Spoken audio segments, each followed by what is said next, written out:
Guys, I'm here with another horror movie. Terrified today. A woman is cooking. She heard strange noises in the sewer. Husband Juan came home, asked her why she didn't cook. Then the woman told Juan about the voice. Juan checked later. He didn't hear any strange noises. But the wife said she heard someone's voice, and they said they were going to kill her. Because the neighbors are renovating the house, Juan believes the source of the noise was his home. So he asked his wife not to think too much about it. Time comes to night. Woman gets up to go to the toilet. She just left. Juan heard a knock on the wall next door. Because it's 5 a.m., Juan is very angry. He warned his neighbors not to hit him again. But as soon as he lay down, there it is again. Juan saw that the warning was useless. He simply looked for it directly. Strangely enough, every time Juan rings the doorbell, someone answers. But no one spoke. Juan has no choice, only return home. When Juan got home, found out that the crash was coming from the bathroom. Only then did he realize that he had misjudged the neighbor. When he went in to check, he actually saw his wife slamming into the air. And no matter how much he tries to stop him, the wife will still keep banging. The camera turns. 3 old men found one talking. This is forensic Jano. The next two are professors who study paranormal phenomena. The lady's name is Maura Albrecht. The man's name is Rosenstock. They don't believe Juan murdered his wife. And this time they came. Just wanted to ask Juan, has anything strange happened recently? Juan thought about it first, then tell a few people. His neighbor has been a little abnormal lately. Because of this neighbor, always making strange noises in the middle of the night. The professor heard the name Walter, instantly nervous. Turns out this Walter had approached them before. He said he had also encountered some strange things. Go back a week. The person in the picture is Walter, because he thinks the house is haunted, and it's been going on 4 months. So he called Professor Maura Albrecht, but the professor wasn't there. The person who answered the phone was an assistant. The assistant asked Walter to make this call again tomorrow.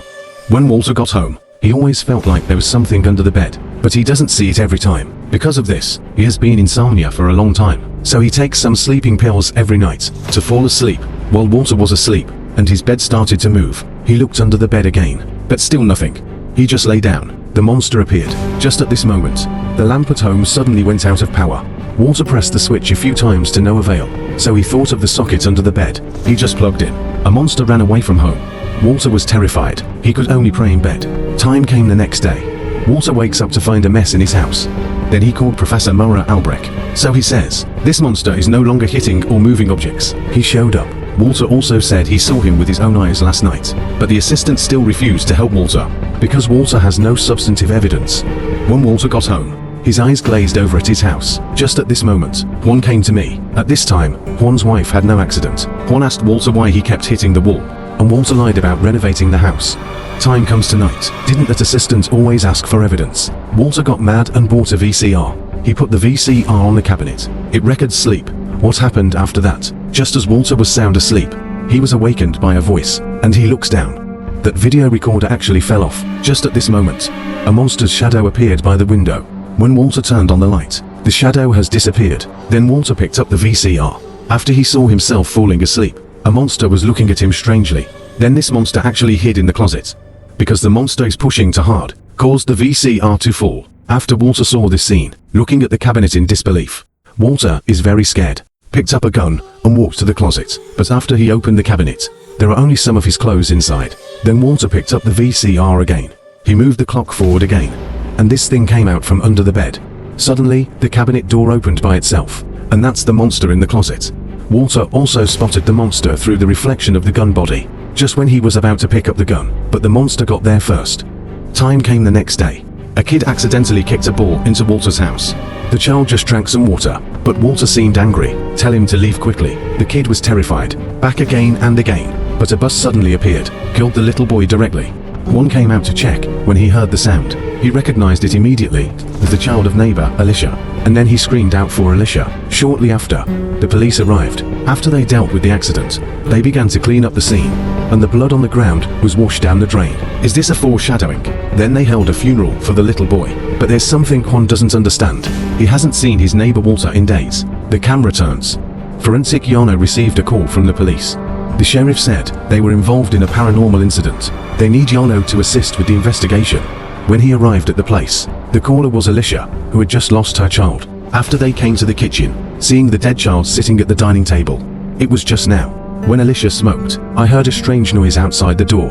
When she came out to inspect, she saw a lot of footprints outside the door, and there is the shadow of a child. Jano wasn't surprised to see the body.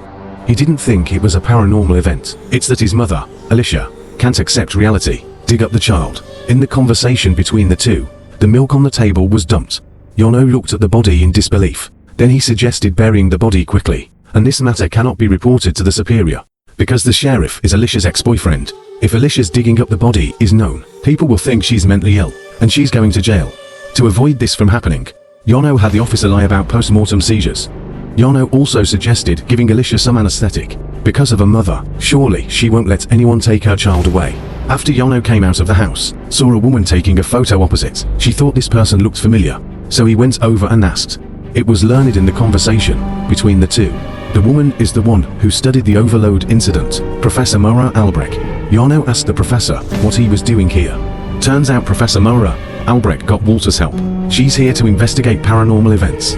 But here's the weird thing. The professor rings the doorbell and someone answers. Just nobody talking. Jono sounds so coincidental. There was also a paranormal event on the opposite side. He asked the professor to accompany him to assist in the investigation. Jono first let the professor take a look at the corpse, and then they went to the living room to chat. Turns out Jono's been a medical examiner for 15 years. He has also encountered many paranormal events. But he thinks that even if these paranormal events are true, they shouldn't say it either. They should be handled quietly. Professor Maura Albrecht couldn't agree more. Just at this moment, a child tries to pick up his own toy, turned in from the outside. Then he happened to see the body. When a child sees it, he becomes absorbed. The head of the corpse looked at him strangely, and Jono on the other side sees Jono's picture. Think it's all coincidence? The professor thought not. She believes that these two paranormal events, there must be some connection. Suddenly, there was a boy's scream outside. Jono used to find the door open, immediately realized that someone had come in, just to be on the safe side. They put the body in the refrigerator. They don't know that their actions have been recorded by the little boy. Then Jono found the sheriff. They decided to take advantage of the child's mother's sleep. Get rid of this body now. Just as the two were about to move away, the refrigerator moved strangely. When Professor Maura Albrecht saw this, he offered to cooperate with the sheriff. Then time goes back on track. They told Juan they believe that there must be some connection between these three cases. Although they have received police approval, but they still need Juan write them a power of attorney, because only then can they enter the house to investigate, and his neighbor Walter has agreed. Juan also signed the authorization letter after hearing it, and they started investigating. The officer went to Walter's house with Rosenstock, because Walter didn't pay his electricity bill for a long time, so there is a power outage at home. Coroner Jono went to the dead boy's house, and the boy's house is across from Walter's house. Professor Maura Albrecht went to Juan's house. He also set up some instruments, used to detect some weird things. Because Walter's house is out of power, the sheriff called Professor Maura Albrecht, asked her if she needs to turn the electricity on. The professor rejected him outright, because if there is no light, those monsters are more likely to appear. After a while, strange things happen. After the two sheriffs came to the kitchen, they saw some cutlery actually attached to the cabinet. When the professor reaches out and touches, a cutlery was directly inserted into his palm. The sheriff just went over to help. The professor made a new discovery. He said there was something in the closet, and this thing was sucking his blood. The sheriff saw this and picked up the gun directly. The professor is responsible for opening the cabinet door. But just opened the door, the monster moved. The professor was very excited. He told the sheriff not to shoot. Then he pulled out the fruit knife himself. Then the sheriff took the professor to a safe area. As the professor cleaned the wound, the sheriff noticed that the items in the house were moving on their own. But he's seen it all. Because these monsters love blood so much, Professor, let the sheriff clean it up. Camera to Jono. He got a call from the sheriff. The sheriff said he wanted to get out of here, because he saw something unexplainable, and he has heart disease. He couldn't be scared anymore. In the conversation between the two, Jono suddenly saw a man standing by the window. But this person can only be seen through glass. But the monster suddenly rushed over. Then Jono went silent on the phone. Professor Maura Albrecht on the other side also found anomalies. She saw a crack in the wall. Camera to the sheriff.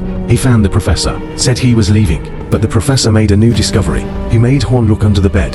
From this perspective, there's nothing, as if they went to the other side, all monsters. The professor believes that in the same time and space, darkness and light coexist. It just takes a different perspective to see it. The sheriff was horrified when he saw it. Quickly leave this house. But then he had a thought. Let's call Jono and leave together. After the sheriff arrived at the little boy's house, no matter what he calls Jono, it's just that no one responded to him. Just at this moment, the sheriff turned around, saw a bloody handprint on the cabinet. After he opened the cabinet, there are only some plates and cups inside. Then the sheriff remembered the professor's words. It's just a different angle. See things differently. The sheriff just walked to the side of the cabinet. There was a crash inside. Then the sheriff opened the cabinet with his hands. The sheriff was stunned for an instant, because there is no one else in it. It's Yono. Yono's designation like this is no longer available. Shot to Professor Maura Albrecht. She found a man in a crack in the wall. This so-called person is Walter, who has been missing for a long time. Just at this moment, the sheriff called. The sheriff told him that something had happened to Yono. The professor told the sheriff not to believe what happened tonight, because they were paranormal events. Then Maura Albrecht contacted Rosenstock. She thinks the situation is out of control now. The investigation must be stopped immediately. But Rosenstock didn't respond, because the sheriff doesn't understand it, and Professor Maura Albrecht explained it to him. It turns out that these monsters are transmitted through water. That kid drank Walter's water. There was a car accident. Later, when the police cleared the scene, washed that water down Juan's drain. So when Juan's wife cooked, she heard some strange noises. Between the two of them talking, a hand suddenly appeared in the crack and broke the professor's neck. After the sheriff witnessed everything, he had a heart attack. A monster emerged from the crack, climbed out. Shot to Professor Rosenstock. He was watching the camera. The cabinet behind him opened by itself. No surprises. He ended up like Walter. And the sheriff sighed. He didn't do anything. He just woke up to find the furniture moving. Just at this moment, a person came to me. It turned out that Alicia often prayed to Alicia to save herself. But Alicia hated him. He wanted to take her baby. Alicia, through that kid's video, saw the sheriff hide the body in the refrigerator. At the begging of the sheriff, Alicia is still soft-hearted. After all, the two were in love. Just as the sheriff was about to get in the car, he saw the body of the child. He immediately thought this woman was crazy. Then he found another car, prepared to go to the hospital alone. But Professor Maura Albrecht ran out of the house. This completely terrified the sheriff. Just press the accelerator to the bottom. But the sheriff just left for a while, just stopped by the side of the road. He picked up the pager and paged his colleague. It turned out that, after Alicia found out that the child was missing, go directly to the police station and make a fuss. Colleagues have no choice. He could only tell Alicia the location of the sheriff. Colleagues think the sheriff is still investigating the houses, so they've arrived at the place, but they said they couldn't see the sheriff's car. Sheriff, listen. Pick up the walkie-talkie. Tell them to leave that place quickly. But his colleagues said they saw Yono. It's the forensic doctor, and Yono is weird, standing still in front of the house. The sheriff told them to leave it alone. He also ordered them to leave the place quickly. The sheriff thought about it, decided to go back. After he arrives at the place, took 2 barrels of gasoline directly from the trunk. He's going to burn this evil place down. Only in this way will the monster be destroyed. He just walked into the living room, found out that Alicia had hanged herself. Although the sheriff is sad, but he threw the gasoline anyway. Just as the sheriff was about to light the fire, the match never lit. When the sheriff turns around, it turned out that Yono kept blowing beside him. The sheriff backed away in fright. He took the pistol and fired a shot at the gasoline. The house was also successfully set on fire. The camera turns. 5 years later, 3 more people found Juan. They asked Juan, "Do you know forensic Yono?"